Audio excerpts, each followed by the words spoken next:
once again to Dear Pastor. Our first question this afternoon is really interesting, and most probably a male student has put this in our library box. The question is, how can I be sure if she is really the one? Ooh, Same how can question I for. share? Well, this question is very common and usual, although we have enlightenment with regard to this question because you know what one commentator says, the question of is she really the right one, is she really the one, is honestly the wrong question to ask. Because the right question, which the scriptures teach, is this one: is he or she the right kind of person to marry? Because most of the time you would like to pinpoint one person, right? And you would like to know if this one person is the soulmate I'm looking for, or the one I am destined for. And that if this I miss this person, I mean if this person, which is my soulmate or the one that is destined for me, is I'm not gonna marry him or her, I might lose a marriage which is happy and for a lifetime. So meaning this question would give us the idea of having one person in mind, or or a person is just destined for one person, and that if you miss that one person, you don't have a happy marriage. Yeah. And so we want now to make the question correct by setting it right, like changing it into the question of, is he or she the right kind of person to marry? So with this, the Bible has a lot of advices and counsels on how to know if he or she is the right kind of person to marry. And the first thing on that, on how to know if he is or she the right kind of person to marry, is first the principle found in 2 Corinthians 6:14 to 16. Do you know it? 2 Corinthians chapter 6, verses 14 to 16. It says, "Do not be bound together with unbelievers. For what do righteousness and wickedness have in common?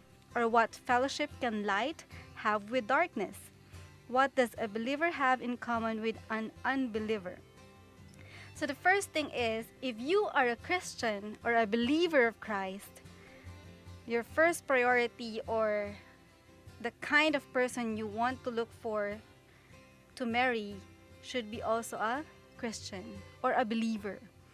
Because as the verse explains, for what do righteousness and wickedness have in common? Or what fellowship can light have with darkness? You cannot combine the two. It's either light and darkness and darkness. So it's hard to combine the two. And also, if you have encountered a verse in Amos chapter 3, verse 3, it says, "Can two walk together except they be agreed?" So if the person you are looking to is someone whom you're not the same in faith, or not a believer, and you are a believer, then you would have a lot of arguments or disagreements. And that will be very hard for a marriage, or a relationship. So that's the first thing. If you're a Christian or a believer of Christ, you ought to have also a believer as your lifetime partner. But this does not says that we should not make friends with unbelievers.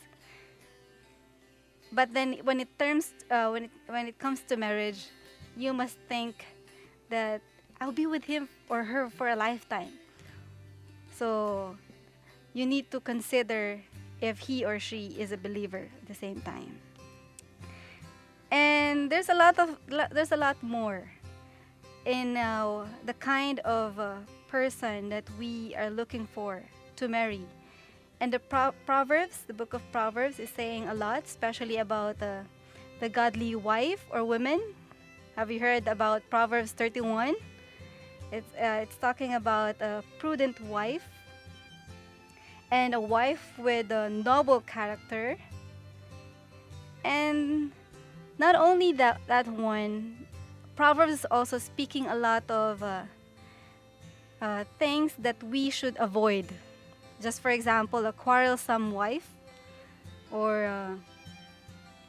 a disgraceful wife. So those are the advices we could find in Proverbs. And this also applies to a woman looking for a man.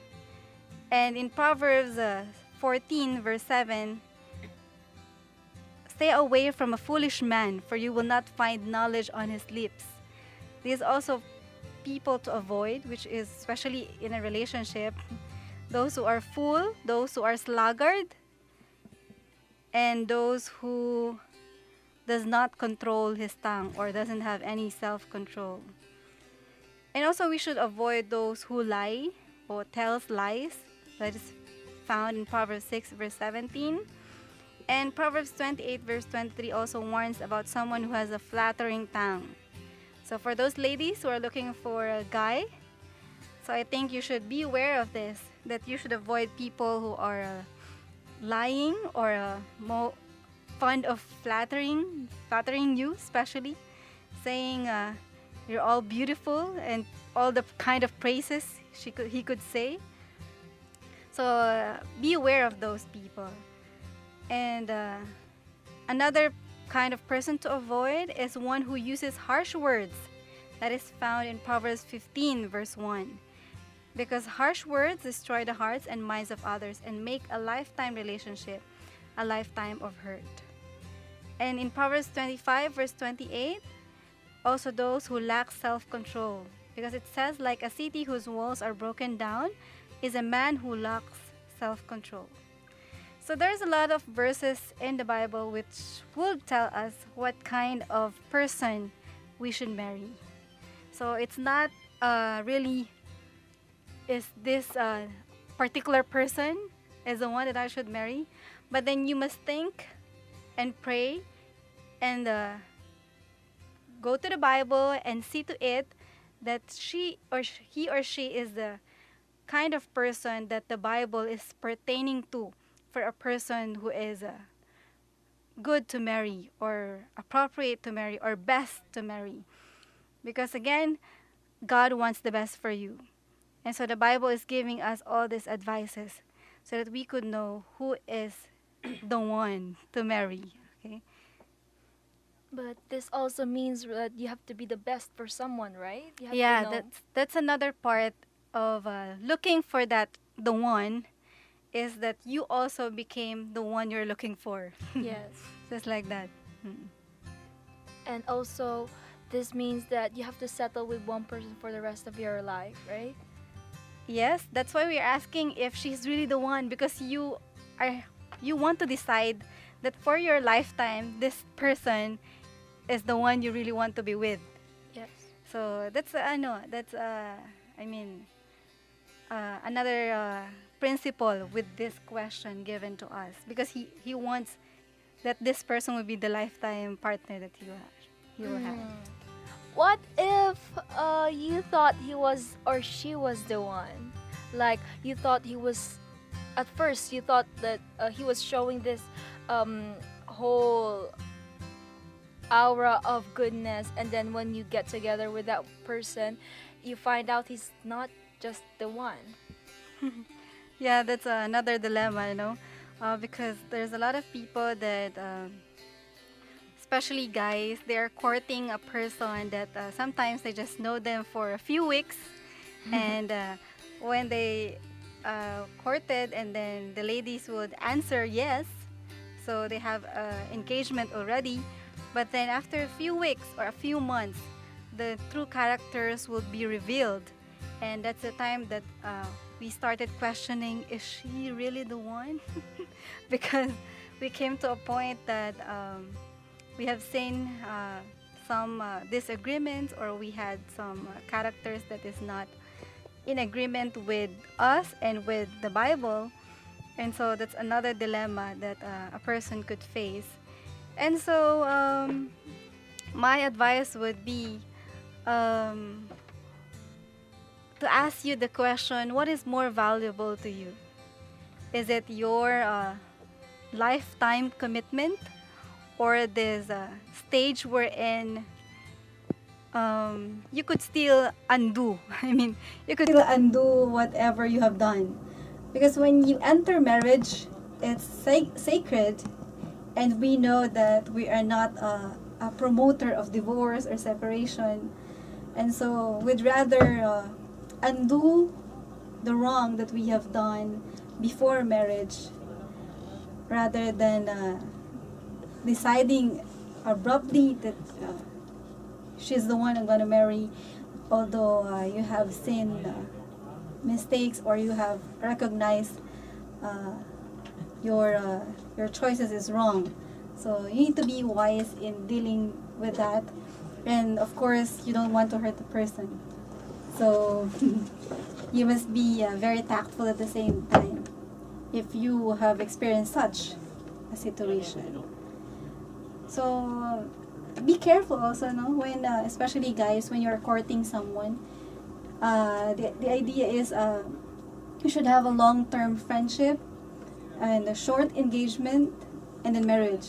Yes. Because in a long-term friendship, that's the time you observe the true, Color. yeah, true colors of the person. And so I think everyone, especially students, must take the advice of have more or many friends. And then when you feel, or when you know that you're already matured enough and ready for a commitment, and then probably that's the best time for you to say yes to anybody in a relationship or engagement. Now we have a follow-up question regarding that. Actually, of course, no one is perfect, and we cannot Yes. find someone who will have everything that we want, and who doesn't have everything that we Yes. don't have. Mhm. So, what are the things that we can consider as like they are acceptable Mhm. and not acceptable in that area? That's a very good question. And now we are going to what we call the necessities, or and necessities and preferences. Yeah. Necessities is the point or the part of the individual or the partner that you are looking to, that he or she should have this because this is necessity.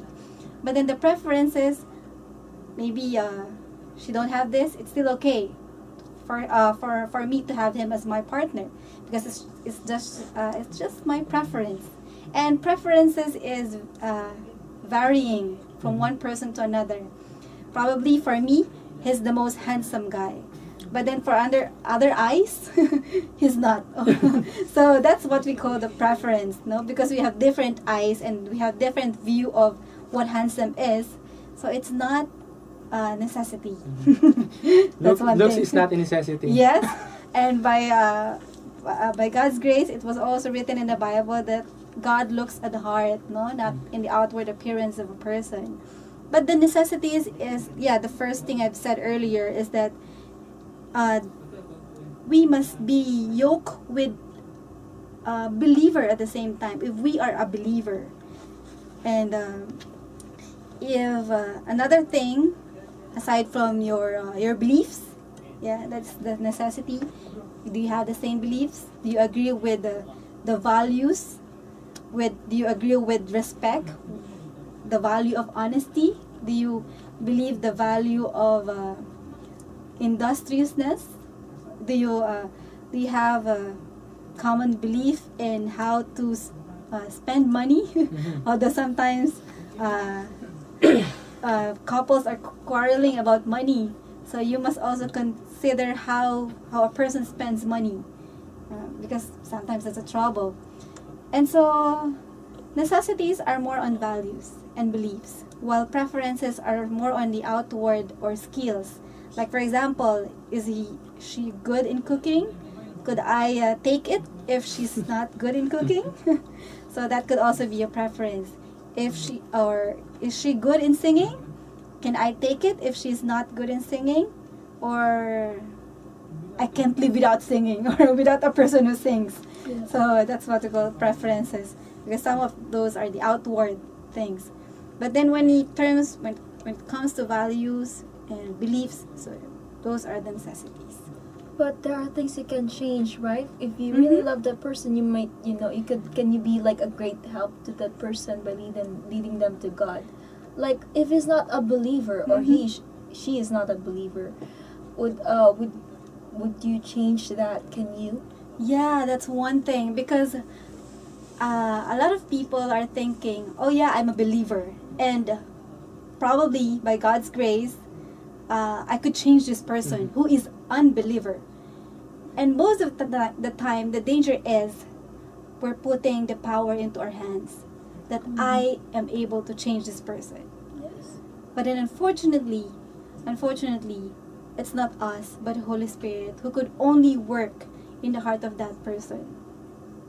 Now, in terms of if that person is your friend and he is an unbeliever, well, I could say you could still be friends with him or her and continue to minister to him or her. But then when you're talking about marriage and then you're gonna be in partner with an unbeliever, you must think 100 times, not just twice or thrice, because the danger is he might pull you. He might pull you to his own beliefs, and I mean, it's not marriage that you could sacrifice for such a situation. So there's really a great danger for that. Although we don't judge those who already married an unbeliever. So you must check really the heart of the person. If he is a converted one, or I mean, if he, you could see that. No. I mean, you could see it if the person has a relationship with God. Yeah. You could see it if the person is very receptive. Then that's a time that you could evaluate if he could be a believer. So there are manifestations, I believe, to know if a person could be a believer or not. If you really are going into the direction of choosing an unbeliever as a lifetime partner. But we must be careful for that. But that's a relevant question, no? So do you have any other questions? I don't think there are any follow-up questions. I think we can end here for that question. Mga ka-LR, just hang in there because we will be back for a short break. L I F E R A D. I, O I'm Esther. I'm Jana. I'm Jem. I'm Melvin. I'm Christine. I'm Kim. And I'm Rustin. Thanks for tuning in. We hope to be with you again in the next episode of Dear Pastor. This is Life Radio signing off. Bye!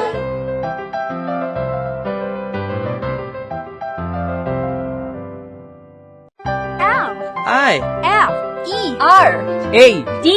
I, O I'm Esther. I'm Jana. I'm Jem. I'm Melvin. I'm Christine. I'm Kim. And I'm Rustin. Thanks for tuning in. We hope to be with you again in the next episode of Dear Pastor. This is Life Radio signing off. Bye!